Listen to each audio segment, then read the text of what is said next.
At Staples Business Advantage, nothing can top the smarts and instincts of the thousands of experts on our team.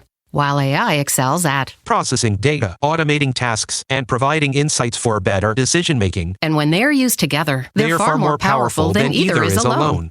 Whoa. I've never felt more alive. Let Staples Business Advantage use today's latest innovations, plus our team's experience, to make business easier for you. Sign up today and save 20%. Staples Business Advantage. Business is human. Luxury is meant to be livable. Discover the new leather collection at Ashley with premium quality leather sofas, recliners, and more, all built to last. No matter how many spills, scuffs, or pet-related mishaps come its way, the leather collection at Ashley is made with the durability you need for the whole family. Shop the new leather collection at Ashley and find chairs starting at $499.99 and sofas at $599.99.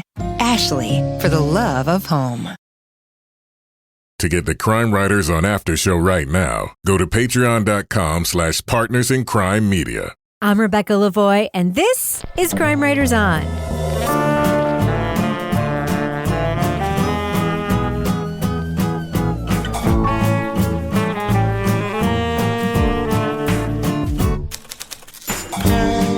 Crime Writers On is the original true crime review podcast that digs into true crime, pop culture, other podcasts. And on this episode, a serial killer father, truckers, bunk beds, prison letters, bears. This podcast seemed to have everything except maybe a point. We'll revisit our review of Happy Face. Joining me to get that done and more is true crime author, TV journalist, and host of These Are Their Stories podcast, my husband and love of my life, Kevin Flynn. Hey, Kevin. Hello, Rebecca. So, Kevin. Rebecca, you don't look a day over 39, let's say. I don't look a day over 600 months? No.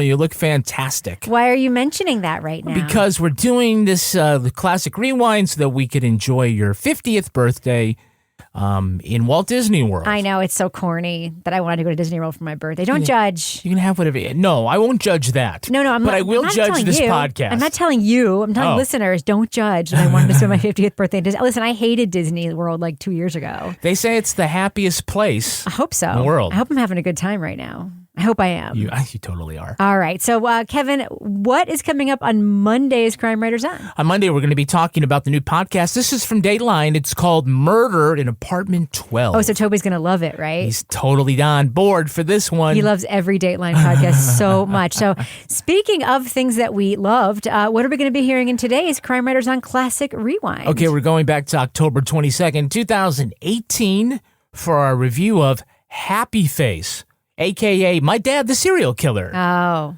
that one. Do you remember this was just like a dumpster fire going down a landslide into a, You know, I remembered that, I don't remember if this came out before or after The Clearing, but I remember liking The Clearing. Oh, this was after The Clearing, yeah. We should play that one again sometime. We will, but I just was sort of in a pessimistic mood. I thought people would like to, get on board the hate train. All right. Should we listen to that hate train and just let it roll? Let's do it. All right. Let's listen to that. Moving on. Happy Face is the new podcast from How Stuff Works. It features host Lauren Bright Pacheco and subject Melissa Moore. Melissa is the daughter of Keith Hunter Jesperson, better known as the Happy Face Killer. In the podcast, Melissa and her family try to come to terms with the horror and confusion of being related to a man they didn't really know. I was a young girl. I was 11 years old, and my parents had just divorced. And my dad was now living with his girlfriend in Portland, Oregon. And this was my first summer vacation where I stayed at a different home than my childhood home. And the moment I walked in that house, I felt like I wasn't alone, that there was energy there, that there were spirits there, that I was being watched in every room. In every room. Melissa attempts to investigate her father's crimes, sort of, and confronts her own fears, sort of, about what traits she may have sort of inherited from her serial killer father. And a bunch of other stuff happens with music. We will be talking about plot points from Happy Face. So if you want to skip to our spoiler-free review of this podcast, just look for the time code in our show notes. All right. I'm just going to tell you guys the note I made listening to episode 1, about 2/3 of the way through the episode. I wrote this note, and I just want you guys to see if you can answer this question for me. It's a 3-parter. What am I listening to? Who is this talking? What is going on? I had the first question. Okay. I don't have an answer for the first question. Laura, what am I listening to? Who's talking? And what is going on? I had kind of a similar reaction. I think if I hadn't read ahead of time what this podcast was about and who was in it, I would have been even more lost in that first episode than I was, because, you could kind of piece the 2 women, they're talking, there's some history stuff about the father, and then I feel like we needed this nut graph in the beginning, what think? I was like, what? I don't know anything about the happy face killer. I don't know anything about this person, and I'm like, what is happening here? But it had so much potential, but I just felt like it was so disorganized. Yeah. So anyway, very confusing. Yeah, and Toby, as you point out, at the beginning of the podcast, there's almost like an intimation that there might be something paranormal going on. Oh, It was weird. So I don't want to get too far ahead of the conversation, but I did the beginning with that, I guess she feels like she gets touched or something, and then she tells her father, just ignore it. It happens to me all the time. And I think maybe her mom at one point says that she thinks that there was, something looking out for us, making sure we were safe, which seems crazy when you just married a serial killer. So, but I think it's really confusing because they also talk about how there was this presence and bad stuff would happen. And, I thought that part of the podcast was, I don't know if she's realizing it or just sort of recounting how what seemed like this sort of presence that caused bad things to happen to them was in fact her father doing things like chopping up fish in front of the door of their cabin to attract bears, or setting stuff on fire. If you're going to go with that, with the trying to compare her father's sort of mentally ill endangering her family as a presence, then also talking about some supernatural presence just seemed to me to be needlessly confusing, especially when you lead off with the supernatural thing. It was just odd. I think Stefan could do a review of this. This podcast has everything.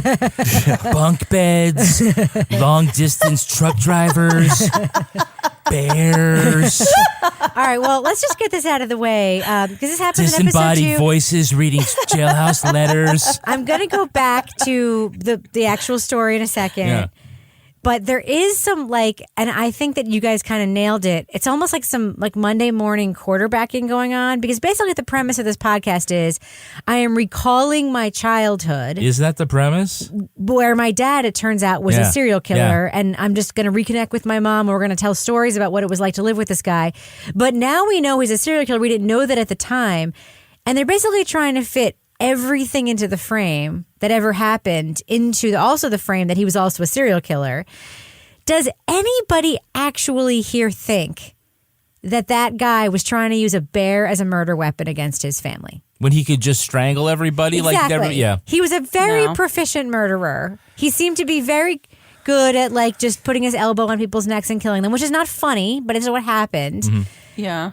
But does it seem like Monday morning quarterbacking where they were trying to fit everything in that frame? I think he was a sadist and he was trying to scare the shit out of them. Right. But he wasn't trying to kill them with a bear, right? No. I didn't think so. He would have had to try a little harder. He would have had to, leave the trail of fish leave the door into their slightly cabin. open. Yeah. Throw the fish in the cabin. Yeah. Leave the keys in the door for the bear. You could have made it happen if you'd wanted to. It's like Motel 6. They could have left the light on. The thing about this podcast for me is it feels like a bus driving down the road with no driver. Right. I don't know who's directing this. They never say There's who no they are. They really at the beginning. They did at one point. They said themselves. When they worked together and they explained who they were. Yeah, like I said, these are 2 producers on the Dr. Oz show. they're in that area about we're doing True Crime Tuesday or whatever. Melissa's the subject, and Lauren apparently. Melissa has written a book about this. Mm-hmm. She has done a TV show. Ton of media appearances. She has really squeezed a lot of the juice out of this fruit. Okay, and I don't think it knows what it wants to be. And I think there is no presence of a host that is directing this and giving you context for anything that's going on. That's my issue, is that it feels like, so NXIVM, the Uncover Escaping NXIVM was largely interviews with one subject telling her experience. That's what this is. It's largely interviews with one subject telling her experience. Except in NXIVM, you sort of, and I'm not saying you always need like a I'm so-and-so and this is so-and-so, a frame. But this has nothing. It was episode 2 when there's a narrator for like 2 minutes at the beginning, and I'm like, oh my God, there's a narrator, but who is she? What is that? Once again, it's just very disorienting. But I do have just like one tiny sort of language quibble, and this again goes to the Monday morning quarterbacking thing. Where there's Monday morning quarterbacking with bad stuff, where like there's a fire 2 miles from the house that was definitely also Dad trying to kill us. There was this, there was that, there was the presence, there was this. There's also this sort of like use of by the daughter, Melissa, I guess her name is, which I only know because you wrote it down. Like I would not know that from listening to this podcast. I'm being straight with you. They say it like once in all the episodes you listen to. She keeps using this like this framework of like why Mom loved Dad or why we were all together. Like he was a good provider. I'm like, this is 2018 and you are a young sounding woman and like nobody says that. Like what are you talking about? There's just a lot of that. Mm-hmm. It's odd to me. Laura, one other thing that happened in episode 1 that I don't know if you were able to listen to this or not. That horrible story around the cat. I couldn't listen to it. I fast-forwarded through it. Do you think that was gratuitous? Yeah, that was... anytime there's a cat scene. But then they didn't finish it and say, like, yeah, the cat was definitely dead. They just, like, moved on to something else. I'm like, so did it die? I'm assuming it died, but it just sort of, like, dropped off. I think for me, part of this whole thing, in terms of the context, is we find out, was it like episode 2 or episode 3 that the murders actually happened between like when this girl was like 10 and 15 or something in a 5-year period. And like we're hearing all these memories from before that. And I'm like, I guess I kind of would like a little more context as to when these memories and these things are happening. Like, well, if he was killing the cat like a few years before he killed his first person, he was building up to it, or but that context wasn't there. Do you know what I mean? Yeah. Yeah. Well, we also hear Toby. A lot of banjo? Well, yes. Okay. We never talked, by the way, the whole way back. Never said a word to each other.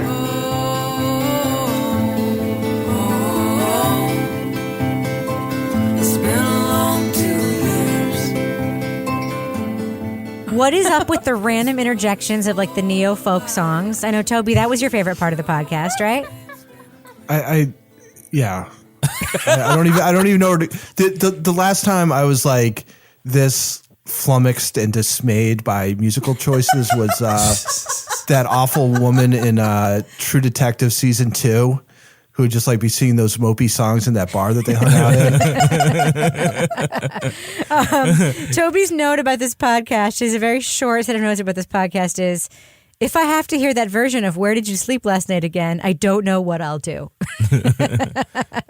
Yeah. And I don't know, like going to the cat thing. Like I even have questions about whether that actually happened. That seems like such a trope, it's just such a perfect, like stereotypical, oh, it's a serial killer. And we had a kitten that we loved and he killed it. Can I point out one thing that I actually found was interesting, and I've heard before. Please. Okay. I think we can all agree this is a fucking hot mess of a podcast. All right.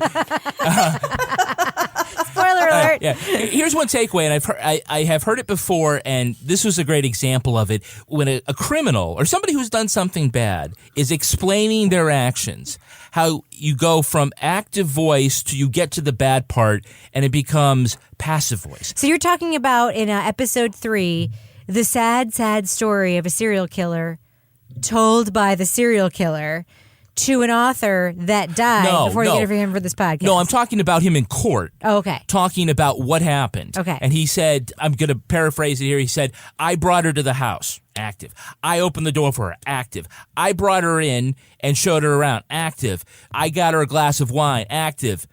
And then she was killed. Passive. You see that?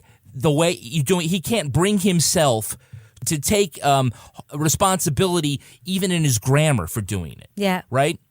And if you listen to a lot of criminals describe their crime, that is actually something that happens. And I found that really interesting. It was a good example of it. We were talking about Mindhunter stuff there, right? I mean, I have seen, to be fair, when I look at our Facebook group and the thread about this podcast, like half the people who listen to this podcast in our Facebook group at least like fucking love this podcast. The other half are like, I don't get it. It's a hot mess. It's total bullshit. I think that the people who love it, I'm going to be generous here. I do think there's just a fascination with getting inside that mind or like any kind of peek behind the curtain to that mind.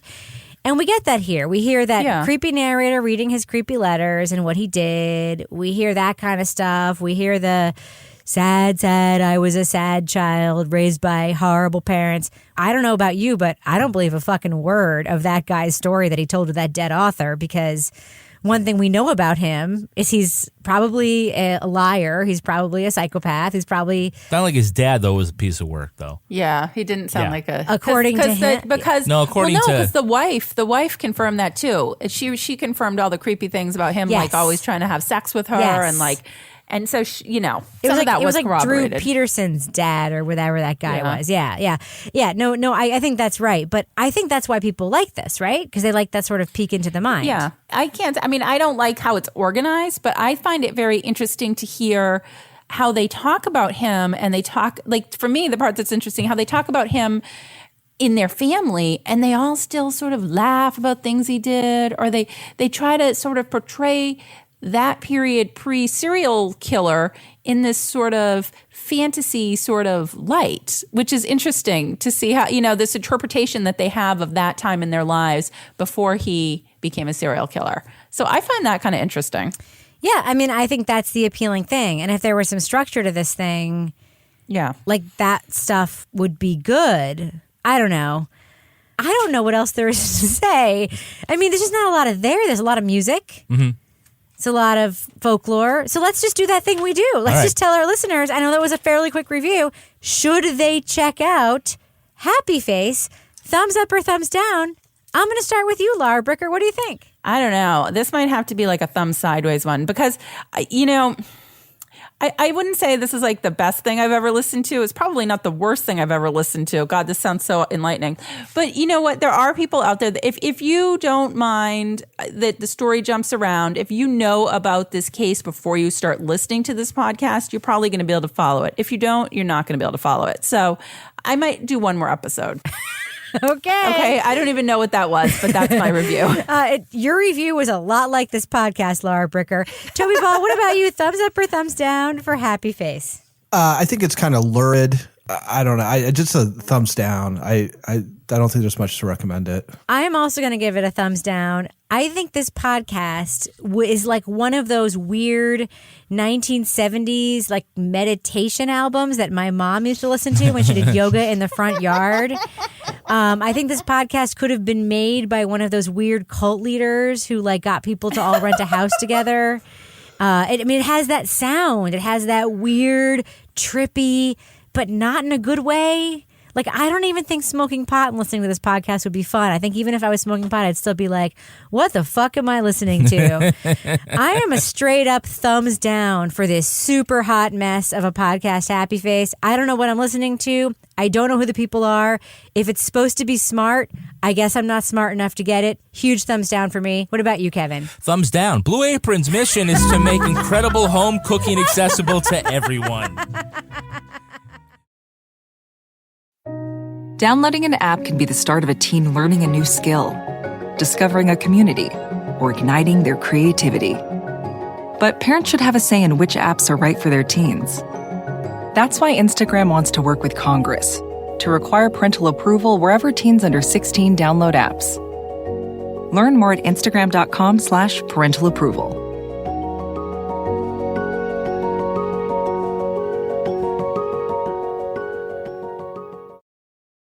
At Staples Business Advantage, our experts can help you find furniture that fits any design and budget, while AI can recommend products based on preferences, generate 3D models for visualization, and optimize space planning for office furniture. take advantage of our team's eye for style and design. And my eye for, wait, I have no eyes. Only algorithms. At Staples Business Advantage, furnishing your office is easy. And with the best warranty in the business, we're committed to you now and down the road. Sign up today and save 20%. Staples Business Advantage. Business is human. Luxury is meant to be livable. Discover the new leather collection at Ashley with premium quality leather sofas, recliners, and more, all built to last. No matter how many spills, scuffs, or pet-related mishaps come its way, the leather collection at Ashley is made with the durability you need for the whole family. Shop the new leather collection at Ashley and find chairs starting at $499.99 and sofas at $599.99. Ashley, for the love of home.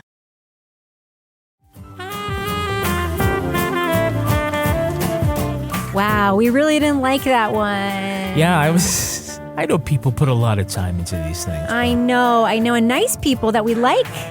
Yeah, but just sometimes, art is art, and you gotta deliver the goods. Hey, we're critics. What can we say? We do our best. We are we're trying. I know. We're trying. Well, listen, just because we didn't like that one doesn't mean that we won't like another one in the future. No, probably will not like another one in the future. Does that do it for us, Kevin? Yeah, why don't you read the what I wrote there for you? All right. This show was recorded in the Treehouse Yoga Studio above the Mockingbird Cafe in Bay St. Louis, Mississippi studio, otherwise known as Studio C, the closet in our New Hampshire basement, where we also attempt to use bears as murder weapons. Can't believe that. On behalf of all the crime writers, thanks so much for listening. We will catch you later.